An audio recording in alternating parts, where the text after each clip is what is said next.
Aloha, I'm Leon Siu, Leon Kaulahau Siu.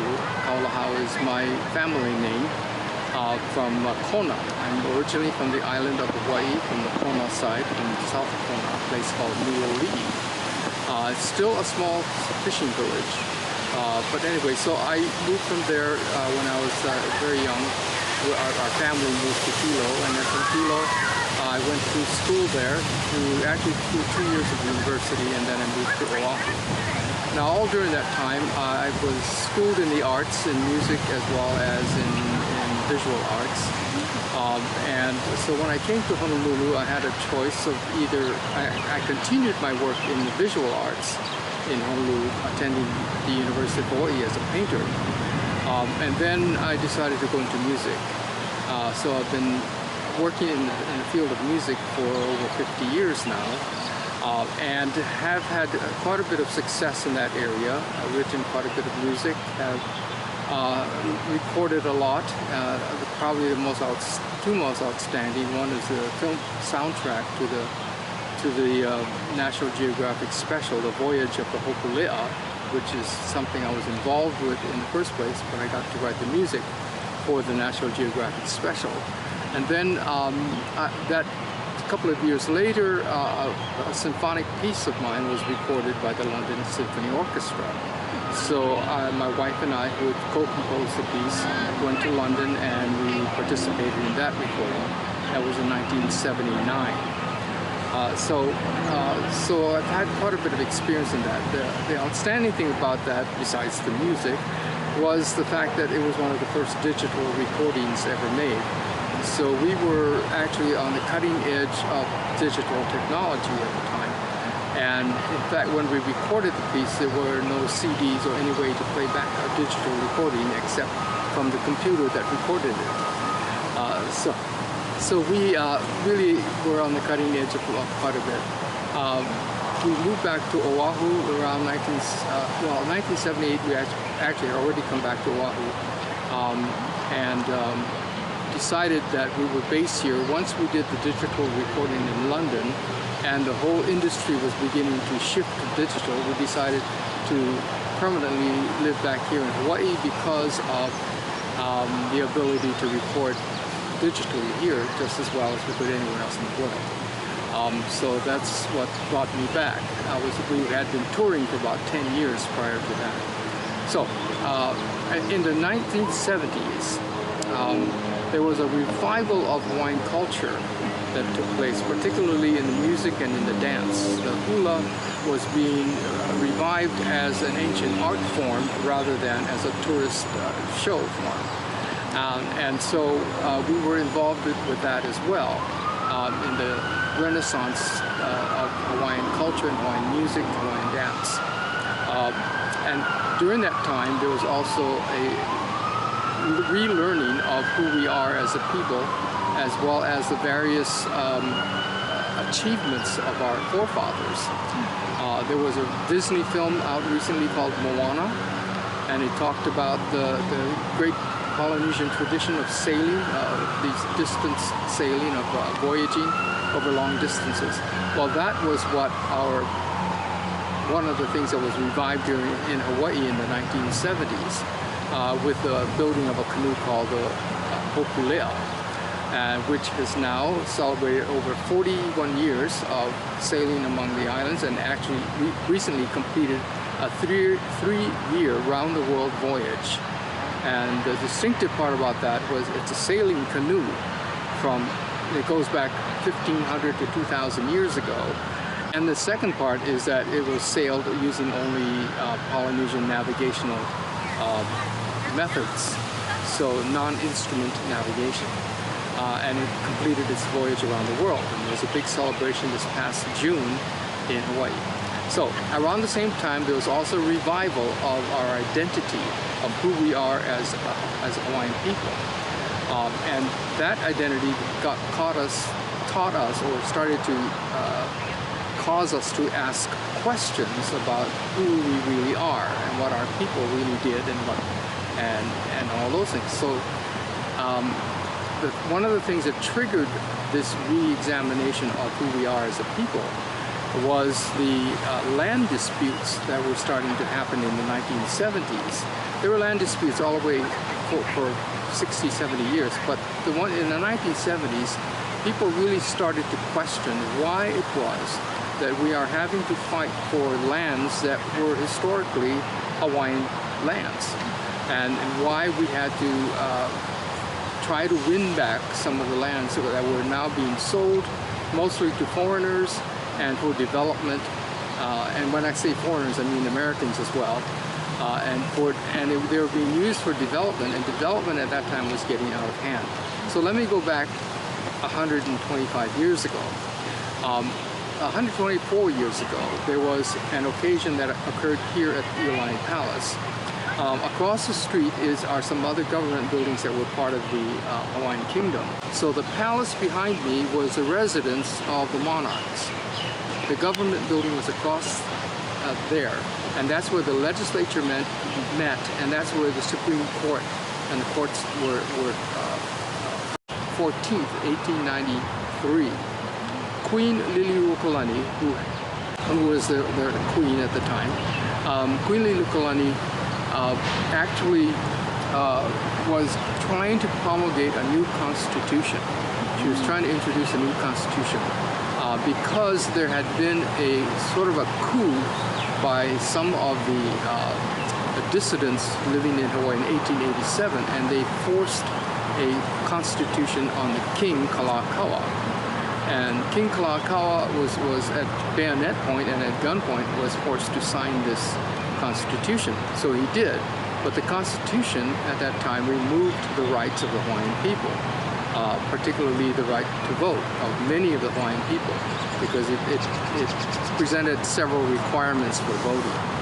So Queen Lili uokalani wanted to reverse that and put the Hawaiian people back in charge of their own government. That is, to extend the vote back to all the Hawaiian people in Hawaii, plus the Hawaiian nationals who lived here. And so in doing so, she announced that she was going to introduce a new constitution, which was supported by her cabinet members. But on the day that she was going to issue it, on January 14th, her cabinet members suddenly informed her that they no longer supported a new constitution. And there was a group of people, the ones that had introduced the 1887 bayonet constitution, were still very much in power, were very prominent still, and so they decided to take over the government of the Hawaiian Kingdom. They decided to depose the queen and take control of the government. Now, I'm going to have to back up a little bit more. The Hawaiian Kingdom was established by King Kamehameha the Great in 1810, and it was actually an absolute monarchy, like many of the monarchies in Europe at the time. Basically he had rule. He owned everything, and he had rule over everything. He was the law, he was the king, and he was the enforcer as well. And everybody obeyed him. He happened, after the warfare that he went through to unite the islands, he turned it to be a very benevolent king. And so under his kingship, he created a lot of trade with other countries as well, and started treaties with other countries. After he passed away, his son, King Kamehameha II, actually disbanded and abandoned the kapu system, which was a system of rules and laws, as well as a religious system that ruled over Hawaii for about 700 years. So he decided to abandon that, and right after he did so, about 6 months later, missionaries arrived from New England. And so they started to teach the gospel, and there was a huge conversion of the Hawaiian people to Christianity. And over 96, by the middle of the 19th century, over 96% of people were Christians. King Kamehameha III, who was the second son of King Kamehameha the Great, decided that he would change the form of government from being an absolute monarchy into a constitutional monarchy. So he promulgated a constitution. In 1839, he produced a Declaration of Rights saying all people of Hawaii, no matter who you were, had the same rights as the king or as anybody else. That they were all of one blood, created by God as one blood, and therefore no man was higher than another person. And so he decided, as a result of that, and as a result, he created this constitution in which he reduced his own power to that of his administrator or an executive. And then he also put together the judicial branch and the legislative branch, so creating more of a democratic form of government. And so he proceeded with that at that point, and he also proceeded a couple of years later to gain international recognition of the sovereignty, the international sovereignty of Hawaii as a neutral, sovereign, independent state, equal to all the other European states who were neutral or who were sovereign at that time. And so by achieving that in 1843, he put Hawaii into the same category as all the other European nations.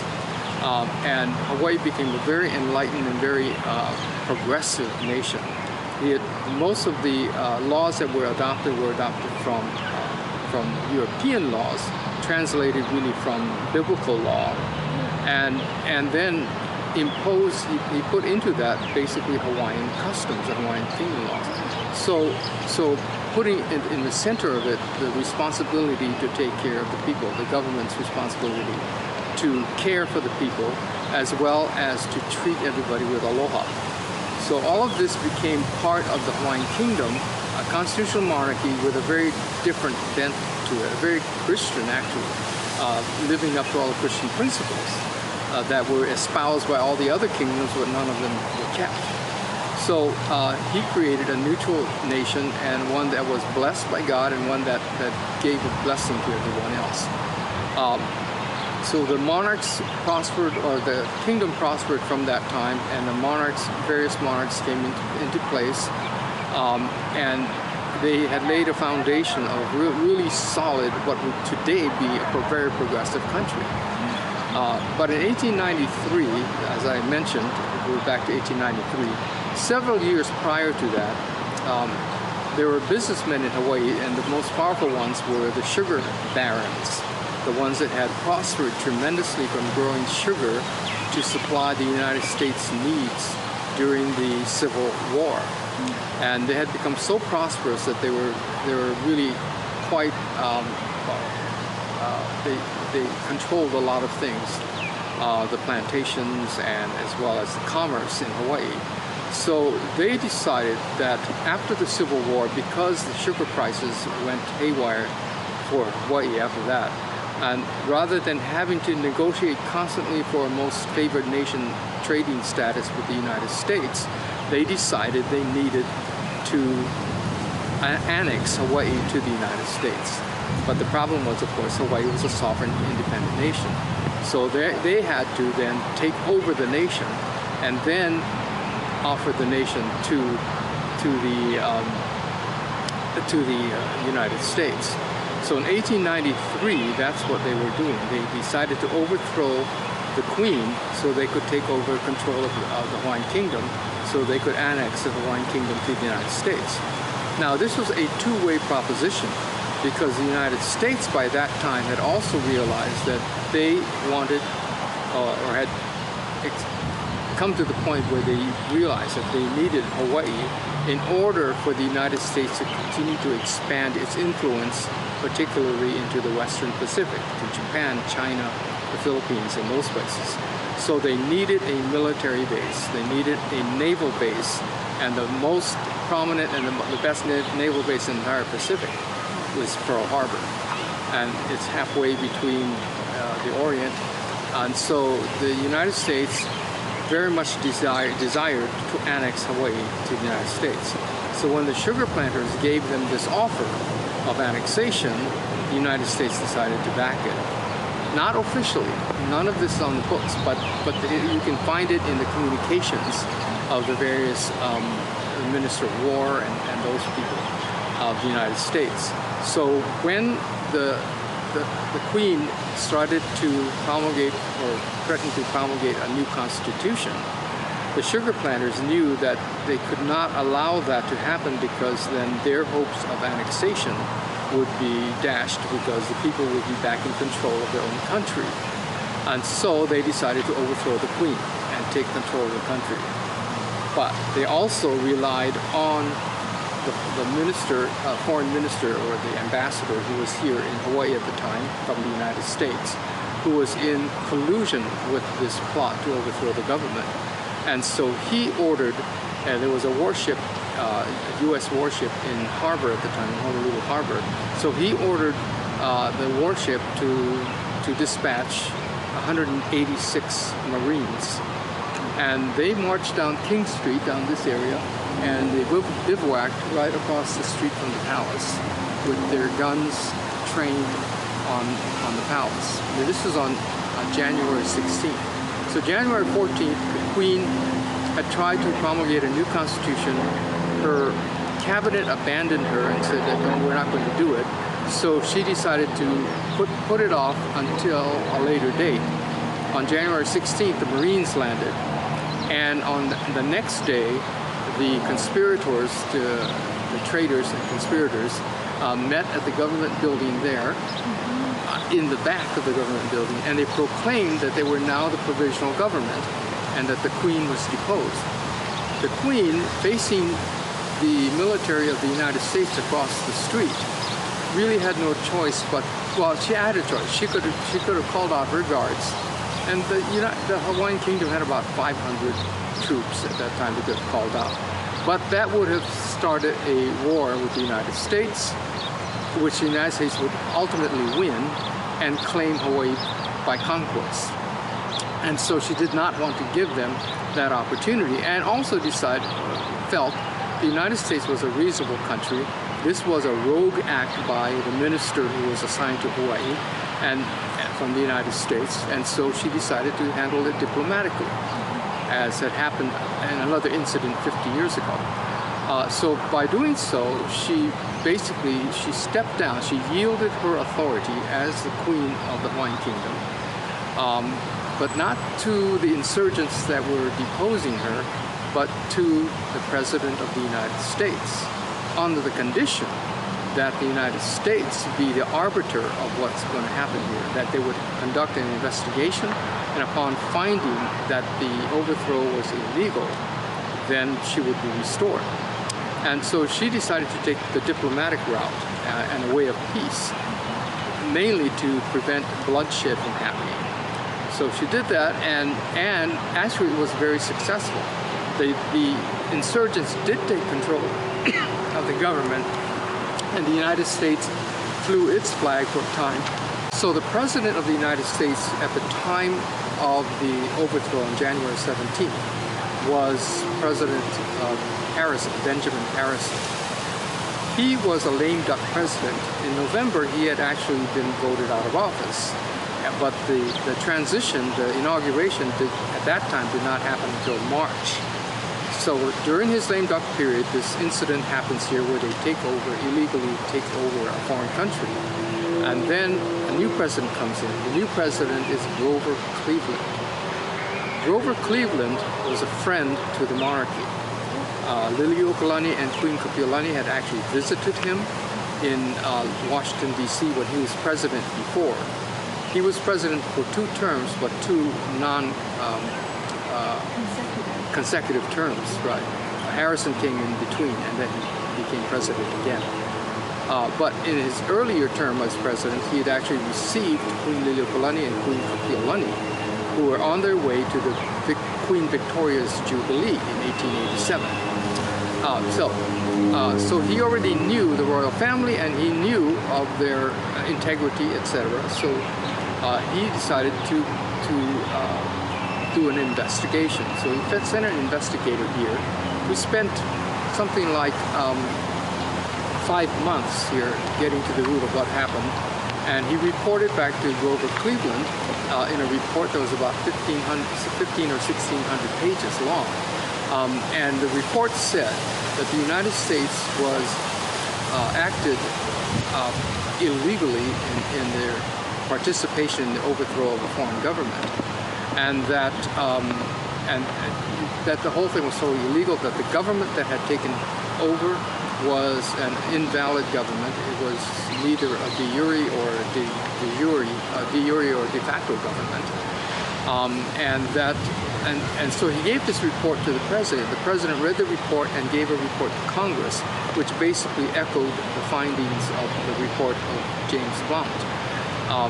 And so the president, in finding out that this was wholly illegal, and that actually that the United States had committed an act of war against a friendly nation, which is a big no-no in international law and international policy. Anyway, so he apologized for doing that, and he also said that the United States had a responsibility to restore the proper lawful government of the Hawaiian Kingdom. And so that's where it was left. However, the United States never responded to that responsibility, and instead, after 4 years after the president had been, Cleveland was out of office, a new president came in, McKinley, who wanted to annex Hawaii because they were on the verge of war with Spain. And indeed, so they started another annexation. The first annexation treaty, by the way, was when Cleveland first took office. But the treaty failed because Cleveland withdrew the treaty from consideration by the Senate, because he started his investigation and of course found out that the whole affair was illegal.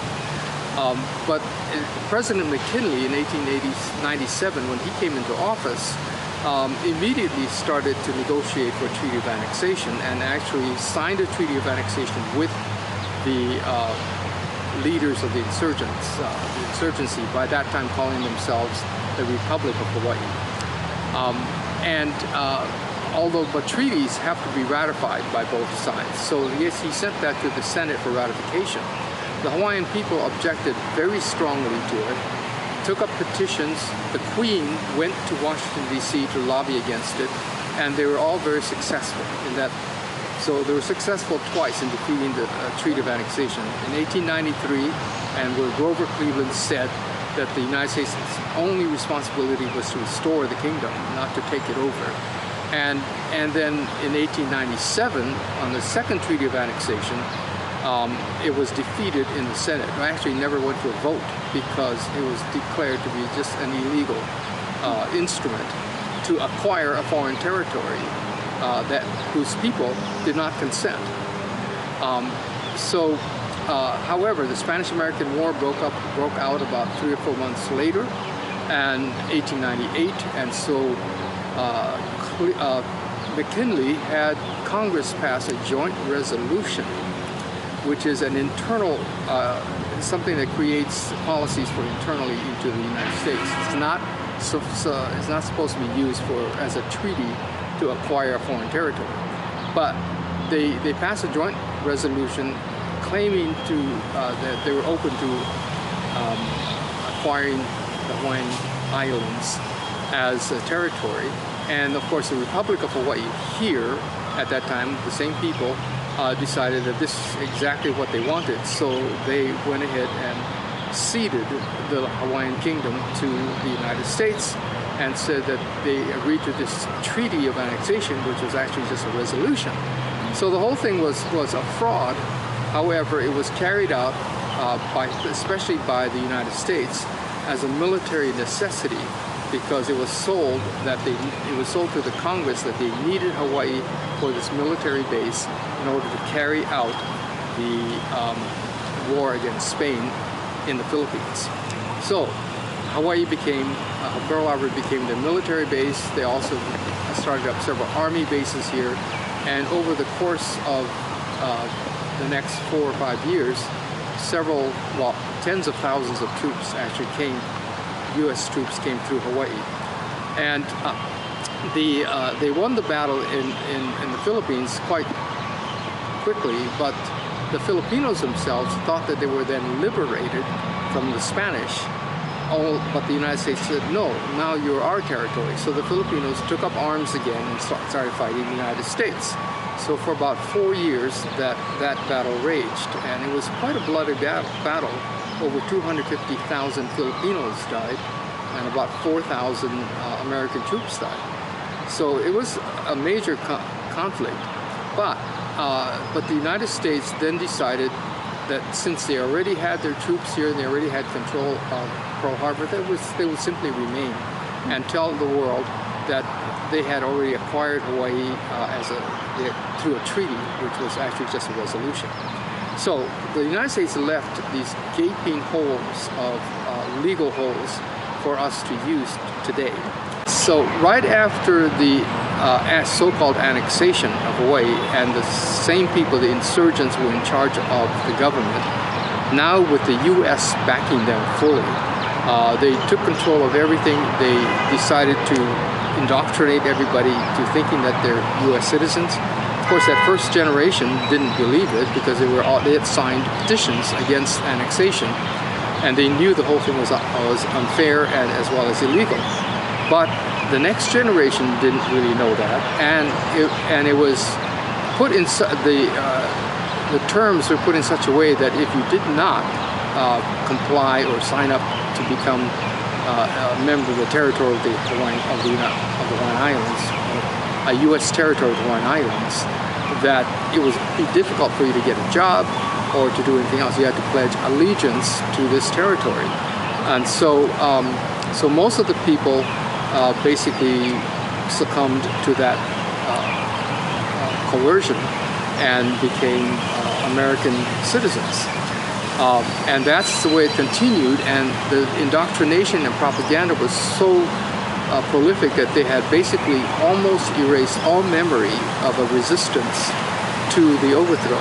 And in fact, when I was in school and up until I was an adult, and when I first found out in the 70s of what really when I first started to find out what really happened, I was astounded because we were told that Hawaii had gladly joined the United States in 1898, as well as statehood in 1959. So knowing what we know now, and going back and applying international law, we find several very important things. One is the United States does not have any lawful possession of the Hawaiian Islands. And in fact, the Hawaiian Islands are still intact as a sovereign nation. Our government has been severely impaired or has been disappeared, but the nation itself still exists. And under international law, it's a nation in continuity. Therefore, the laws of the Hawaiian Kingdom are the actual laws that need to be applied here. Now, there are several international laws or international covenants that come into play here, and one of them has to do with the laws of occupation. That is, when a foreign country occupies another country, usually after a war or some kind of a battle taking place, that foreign country that's occupying cannot claim that those citizens are part of their country. The natives are not part of the United States in this case, but the United States had violated that by making everybody U.S. citizens. The other area is that the occupying country cannot enforce the laws of the occupying country. It must enforce the laws of the country it's occupying. And there are many, many examples of this, particularly after World War II, with the occupation of Japan and Germany, etc. After those wars, it was the laws of those countries that were enforced, not U.S. laws imposed in a foreign country.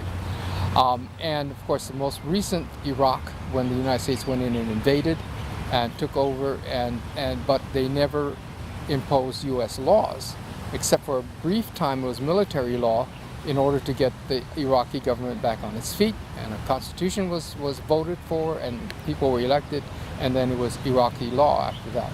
So the laws of occupation are very, very clear, and the laws of occupation have been very, very much violated here in the Hawaiian Islands, because the U.S. violated every one of those laws in its claim to be that Hawaii is territory of those.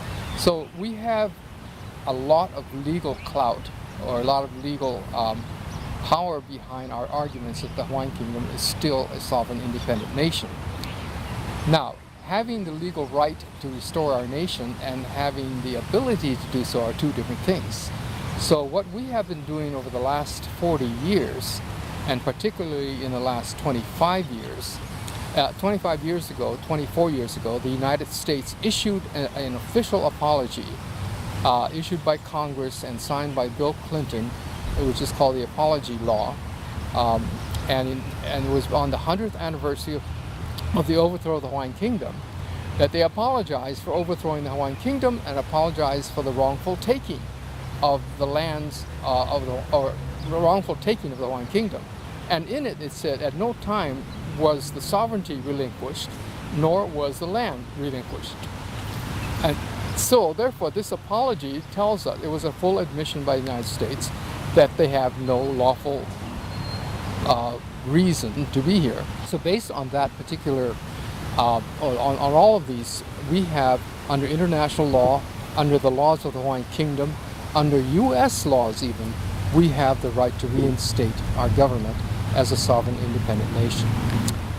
And the nation is still here, only it's being glossed over or veiled by the United States occupation. So knowing we have the lawful right as well as a responsibility to our ancestors to restore our nation, there has been a very, very strong movement to do so.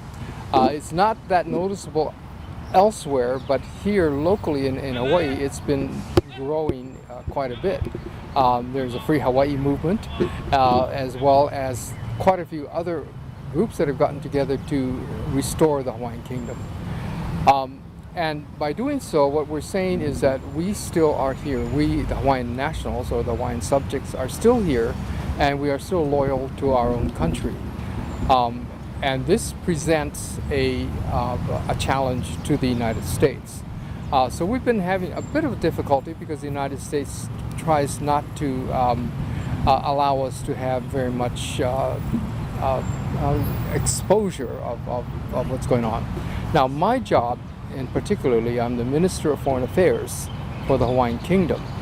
And the Minister of Foreign Affairs is, just like the name applies, I take care of foreign affairs, so it's foreign relations, etc. So at the present time, or for the last 20 years, our job in foreign affairs has been to let the rest of the world know, particularly the diplomatic world, the countries, the leaders of countries and their diplomatic corps, to let them know about our situation and what we're planning to do. And the plan is to restore the Hawaiian Kingdom in a peaceful, orderly, gracious way, the way the Queen would have wanted us to do it. And because we do have international law on our side, we believe that this can happen. So I have been visiting and participating in various international bodies for the last 20 years, particularly in the last 10 years with the United Nations. Many people ask, so are you trying to join the United Nations? And actually, that's not our object. The object of our participation there is to call attention, because they're all gathered together in one place.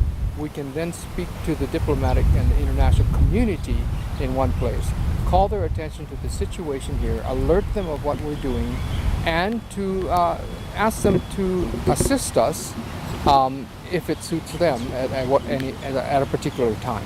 So, but our main purpose is to expose the illegality of the United States occupation of our islands, and to basically talk to the different nations and to the bodies like the United Nations or the European Union or the Pacific Islands Forum, all of these different groups that we're talking to, African Union, just to familiarize them with the situation and to show that in some way they are actually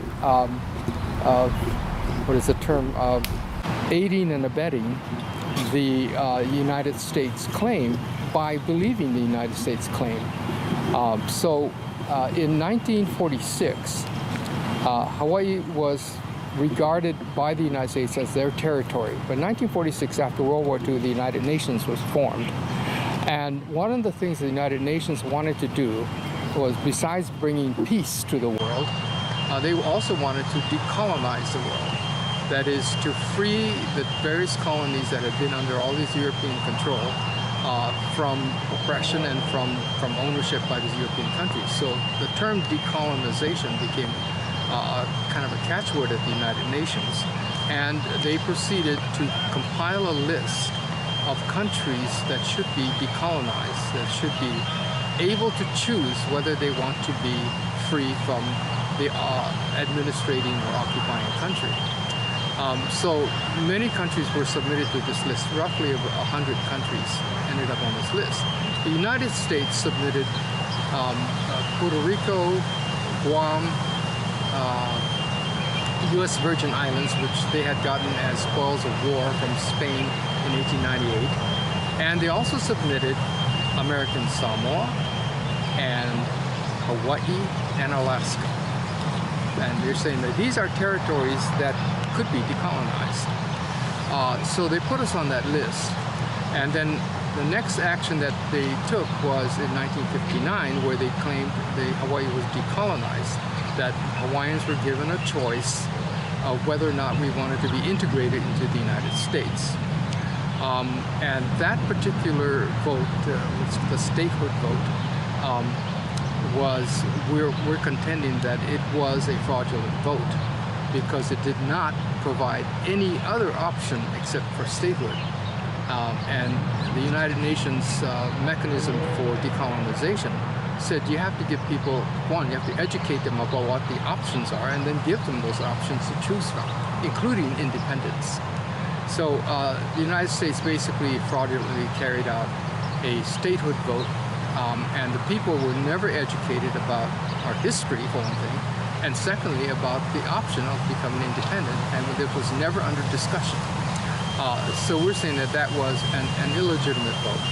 Now, so what we're doing at the United Nations is to challenge that vote, because the United States took that report of that vote and reported to the United Nations and said the Hawaiian Islands now need to be removed from the list of colonies to be decolonized because they had been given their right to self-determination and they had decided to become integrated into the United States. So one particular resolution, Resolution 1469 at the United Nations in 1959, accepted the United States report for Hawaii and Alaska. And so both became acknowledged by the United Nations that we were now part of the United States. So what we're trying to do is undo that particular perception of Hawaii being part of the United States. Because in order to do so, the United States violated their trust obligation in two ways. One, they put us on the list in the first place. Secondly, they took us off the list by misrepresentations as to what the choice of the people was. So in doing so, we're asking for the United Nations to examine what happened in 1946 and in 1959 and to annul those actions that they took, leaving the United States with no backup for their claim. They have no legal backup, they have no political backup from the United Nations, and therefore that leaves the United States very much exposed to us now bringing forward the claim that we are the lawful government of the Hawaiian Kingdom, that lawful government still exists. So, and that their occupation of not just the Hawaiian Islands, but the Hawaiian archipelago, the entire archipelago, is profoundly illegal. And so we're hoping that this will cause them to negotiate for a withdrawal. And we're going to negotiate for a graceful and peaceful and orderly withdrawal. That is, so a lot of people ask us, so what do you want? You want to go back to grass shacks? And we say, no, that's ludicrous, because what we have here is a modern country. We were a modern country at the time in the 19th century, and we're a modern country now. And everything's been updated, and we have the infrastructure and the functions to be a country. We just we're not in the driver's seat. We're not controlling the decisions for our country. Therefore, our country is now being used as a pawn, as it was in World War II, a pawn with North Korea, and putting our population under danger, under this incredible threat of nuclear annihilation. And we have no say in it as the people of this land, and historically been here for thousands of years, and we have no say all of the decisions are made in Washington, D.C. So this is really a matter of our self-determination, our people having the right to determine our own destiny, but also to determine our style of government, and a style of government that does not kowtow totally to commerce or trade or to the money. As we see, the United States has been totally corrupted by this. And it's really the large corporations and the money keepers who are running things, not only the U.S. but globally. And so we're saying we want out of that particular way. We believe we can rule our country in the way that it was before, which is treating everyone fairly, caring for one another, aloha for one another. And even though you may see roadways and waterways, it's being handled not for the basis of making money, but for the basis of serving people. And so we believe that it's very vital for Hawaiians to be in charge of the decision making, because we believe we'll make much better decisions for better reasons. As the Minister of Foreign Affairs, of course, the remedy would be to inform the international community enough so that when the time comes for us to stand up our country, they will support us. Hopefully they will also recognize the treaties we have with them since the 19th century. But the other part of the remedy is that we have to get over, again, the style of how we live and how we govern. The Hawaiians have been dispossessed of their land, of our lands. And the lands have been taken over by mostly foreigners, and it's under the jurisdiction, that is, the laws are being made and being adjudicated through foreign courts of the United States. And therefore, it's very disfavorable to Hawaiians. So right now, the Hawaiians are at a tremendous disadvantage because of the economic system and the land system. We have been robbed of our lands, and we have been actually impoverished by the lack of the use of our own lands, and where the greatest population of homeless in Hawaii are Native Hawaiians. And so we want to fix that.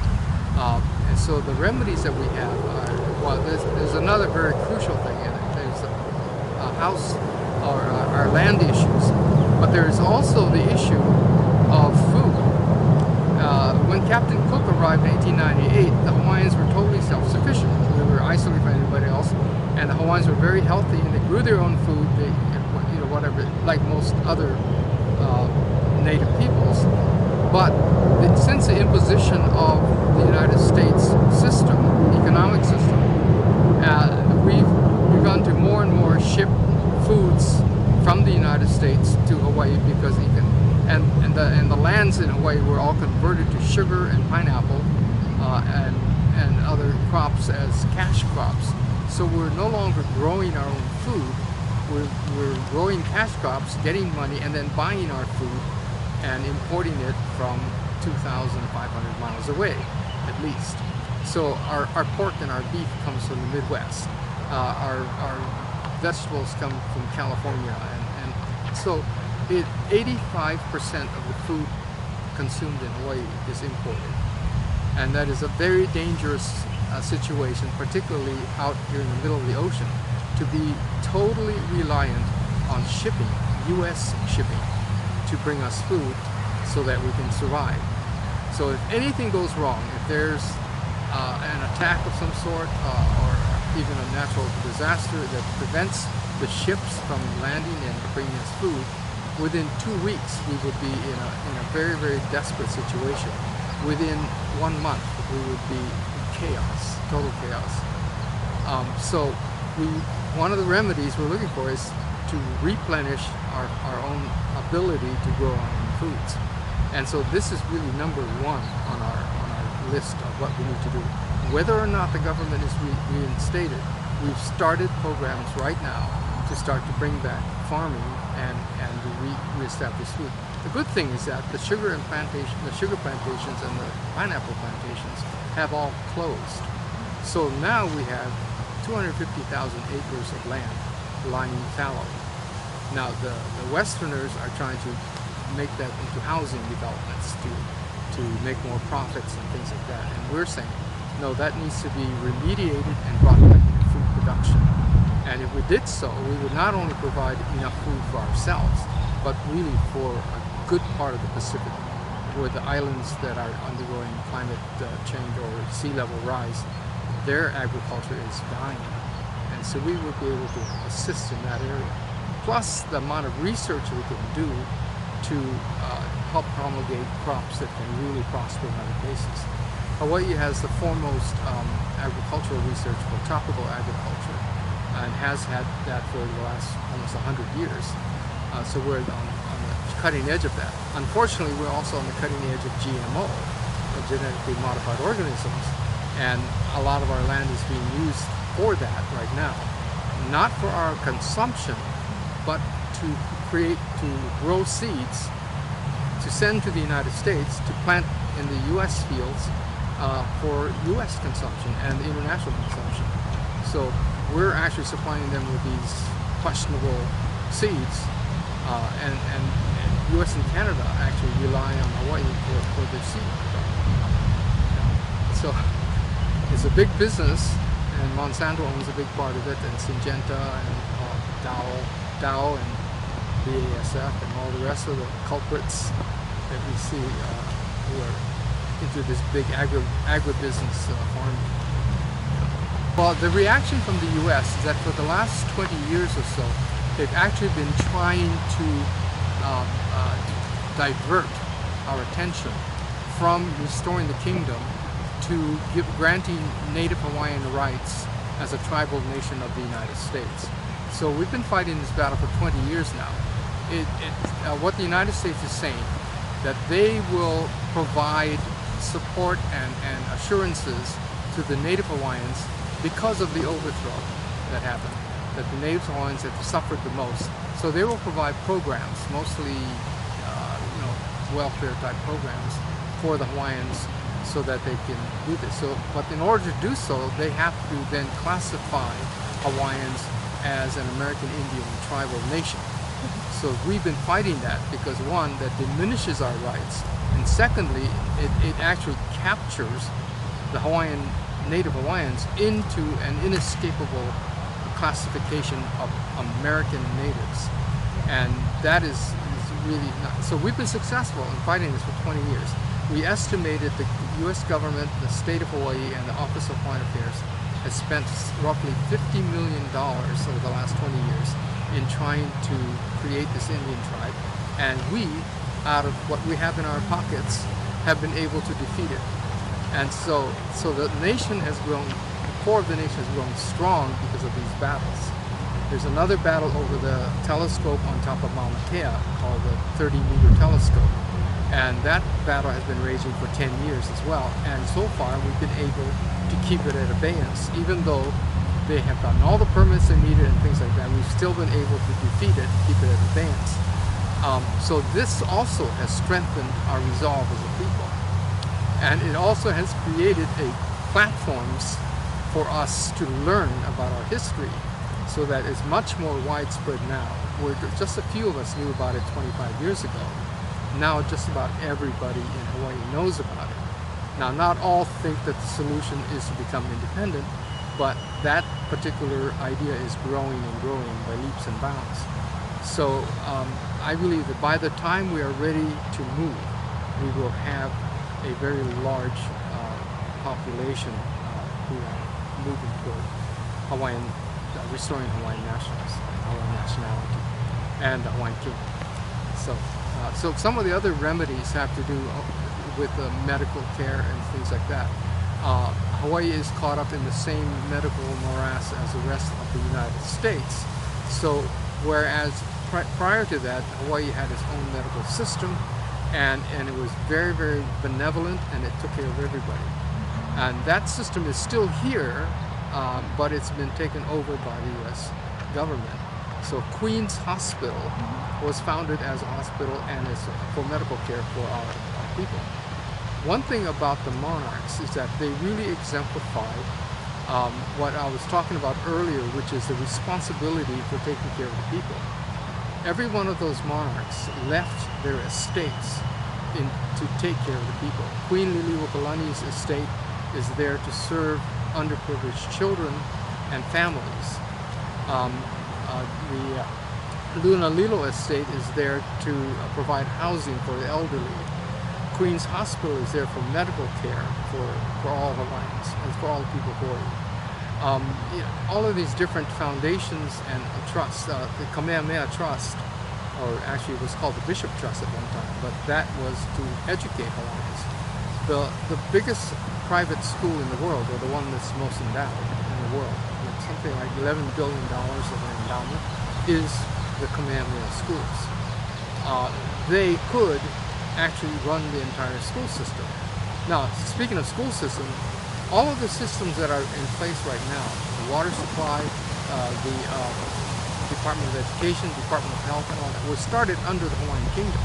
These are just continuances of the Hawaiian Kingdom, the Board of Conveyances, and all of these services were actually under the Hawaiian Kingdom. So we're not starting up a new nation, we're simply reactivating the nation that has been here, that has been mistreated or misapplied by the United States in the last 100 years. But we can do this. So our remedy is to put Hawaiians back in charge of things.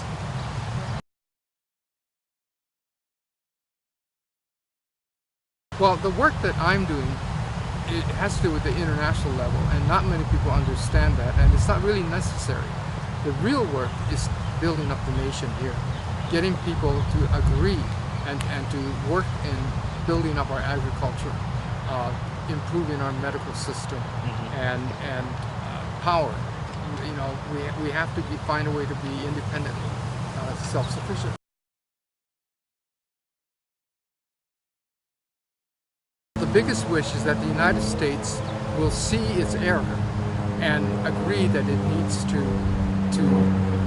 reinstate the Hawaiian Kingdom, step out of the way, but also assist us in the transition. That is, to not simply leave without any support. So we're looking really at a transitional period, because all of this will take a little time to transition. Maybe not as long as some people think, but we still need that transitional period so that there's a smooth turnover, so that the people don't suffer in between. The United States, I believe, they already know that they're in the wrong. They've admitted it several times, but I believe that their main problem right now is that they can't find a graceful way to get out of this. So it's up to us to give them a graceful way.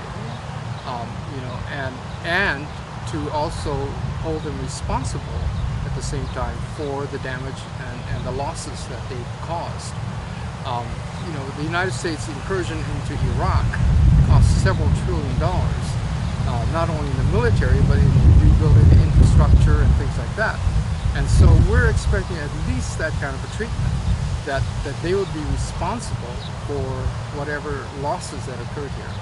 One of the big problems is going to be, of course, the land titles and all that. So we will need time, and we will need the wisdom of Solomon to solve this problem of illegal reassigning of lands to people who bought these lands very innocently.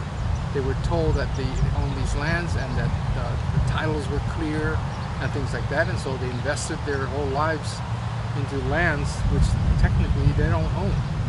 So we will have to find a graceful way that we can actually alleviate that problem. So those are some of the things we have to look at. So we actually have formed an organization called the Hawaii National Transitional Authority, and that organization is to study the transition. How are things going to be able to transition? What do we need to put into place? What kind of budgets do we need? How do we make the transition as smooth as possible?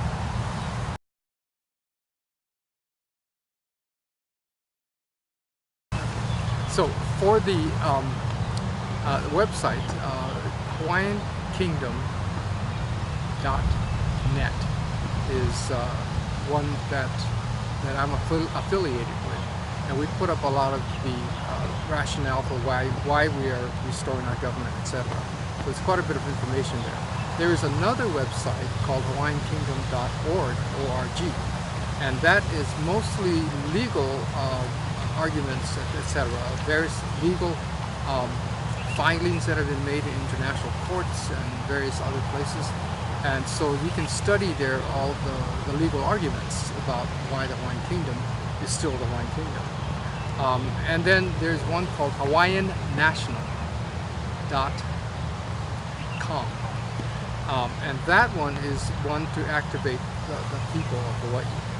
And so in that we give a lot of suggestions and talk about how we can, what things we can do, practical things we can do right now to start the process of transitioning into our nationality and our country.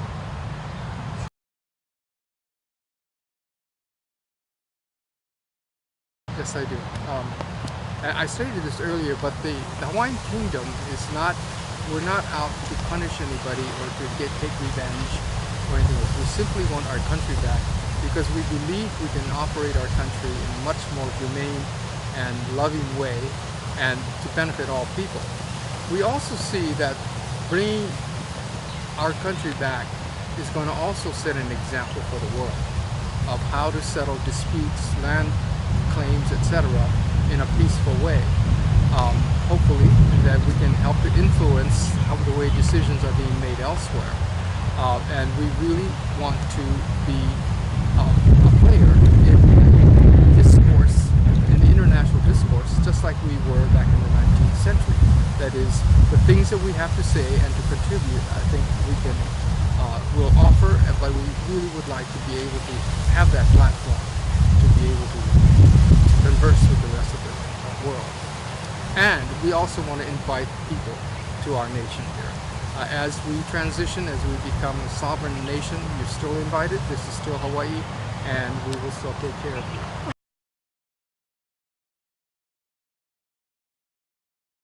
I live here on Oahu. I live with friends because I can't afford to rent a place. This is another thing that has happened with the speculation of our land and the reselling and constant increase of land prices, etc. The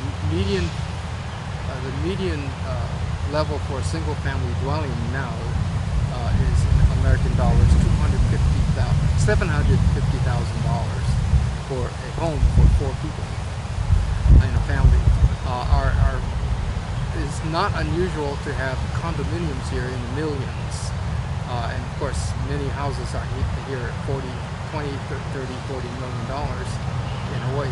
And this of course has driven land prices and rent prices so high that local people earning a regular wage cannot afford it. And so we're really in a crisis here in Hawaii as far as housing. Not just the homelessness, but the people who are living paycheck to paycheck on the edge at any time. And the foreclosures here are extraordinary and extraordinarily unfair as well. And you and I have friends who are going through foreclosures where the laws, particularly land laws that were begun in the titles that were issued during the Hawaiian Kingdom are being ignored and are being trampled on, and the lands are being taken and redistributed, and they're building high-rises on those lands and selling these high-rises for millions of dollars each. So this is the type of not just inequity but violation and corruption that really needs to stop, because it's hurting the people.